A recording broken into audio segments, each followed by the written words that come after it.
क्या महाराष्ट्र में अब बीजेपी को अजित पवार की जरूरत नहीं है? क्या बीजेपी अजित पवार से छुटकारा पाना चाहती है? आखिर अजित पवार ने विधानसभा चुनाव से पहले घर वापसी के संकेत देने क्यों शुरू कर दिए?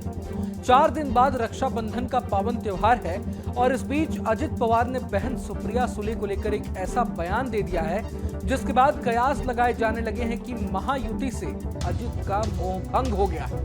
अजित पवार ने कहा है कि बारामती में सुप्रिया सुले के खिलाफ अपनी पत्नी को उम्मीदवार बनाना उनकी एक गलती थी। उन्होंने कहा कि राजनीति को घर में नहीं घुसने देना चाहिए था। साथ ही साथ अजित ने इस बार रक्षाबंधन के अवसर पर सुप्रिया सुले के पास जाने की भी बात कही। तो क्या इसे अजित पवार की फिर से चाचा शरद के पास लौटने के तौर पर देखा जा सकता है? हाल ही में अजित पवार ने राजनीति में पिछड़ जाने का भी जिक्र किया था। हालांकि उनका लहजा मजाकिया था, लेकिन बातों ही बातों में अजित ने अब तक सीएम न बन पाने को लेकर अफसोस जताया था। उन्होंने ये भी कहा था कि एकनाथ शिंदे और देवेंद्र फडणवीस राजनीति में उनके जूनियर होते हुए भी सीएम बन गए, लेकिन वे इस पद पर अब तक काबिज नहीं हो पाए हैं, जिसका उन्हें हमेशा मलाल रहेगा। अजित की इन बातों के बाद एनसीपी शरद पवार गुट के नेता जयंत पाटिल का रिएक्शन सबसे दिलचस्प था। जयंत पाटिल का कहना था कि अगर अजित पवार चाचा शरद से अलग नहीं होते तो वे महाराष्ट्र के अगले सीएम बनते। अजित पवार का एक और हालिया किस्सा सुन लीजिए। पिछले दिनों ऐसी खबर आ रही थी कि अजित पवार ने पीएम नरेंद्र मोदी से अनुरोध किया था कि वो शरद पवार के बारे में कुछ भी गलत सलत ना कहें। चर्चा ये भी थी कि अजित पवार ने ये स्वीकारा था कि लोकसभा चुनाव में शरद पवार पर दिए गए बयान से ही महायुति प्रभावित हुई। हालांकि अजित पवार ने बाद में इन सभी अटकलों को नकार दिया था, लेकिन कहने वालों को कौन रोक सकता है। हालांकि खुद अजित पवार की तरफ से घर वापसी को लेकर ऐसा कोई डायरेक्ट इंडिकेशन तो नहीं दिया गया है।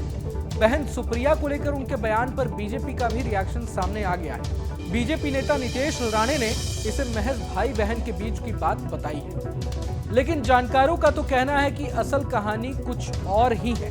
माना जा रहा है कि लोकसभा चुनाव में महाराष्ट्र में खराब प्रदर्शन के बाद से ही बीजेपी आलाकमान अजित पवार की एनसीपी से कटी चल रही है। एनसीपी के साथ गठबंधन को लेकर भी बीजेपी पर वैसे ही सवाल उठने लगे हैं जैसे शिवसेना के साथ हुआ था, जब उद्धव ठाकरे ने कांग्रेस से हाथ मिला ली थी और पार्टी बर्बाद हो गई। मीडिया रिपोर्ट्स के मुताबिक हाल ही में पुणे के एक बीजेपी नेता ने तो महायुति से अजित पवार की एनसीपी को बाहर करने की भी मांग कर दी थी।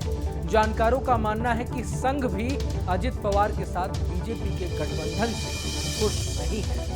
मुमकिन है कि अजित पवार को भी अब बीजेपी के साथ रिश्ता निभाने में दिक्कत आ रही हो सकता है कि घुटन महसूस हो रही हो, और ये भी हो सकता है कि सीटों के बंटवारे में अच्छे मोलभाव के लिए अजित पवार अलग अलग तरीके से दबाव बनाने की कोशिश कर रहे हैं। जैसे कुछ दिन पहले अजित पवार ने कहा था कि महाराष्ट्र निकाय चुनाव एनसीपी अकेले लड़ेगी। हो सकता है कि अजित पवार परिवार में लौट जाने की धौंस दिखाकर बंटवारे के दौरान अपने हिस्से में मन माफिक विधानसभा सीटें लेने की कोशिश भी कर रहे हैं। लेकिन ये सब महज अटकलें हैं, इनमें कितना दम है ये नहीं कहा जा सकता। जानकारी के लिए आपको महाराष्ट्र विधानसभा का मौजूदा गणित भी बता देता हूं। इस वक्त महाराष्ट्र विधानसभा में एनडीए 202 सीटों के साथ सत्ता में है, जिसमें बीजेपी की 102 सीट, एनसीपी की 40 सीट, शिवसेना की 38 सीटें शामिल हैं। तो वहीं दूसरी तरफ कांग्रेस की 37, शिवसेना यूबीटी की 16 और एनसीपी शरद पवार के पास महाराष्ट्र में 12 विधायक हैं।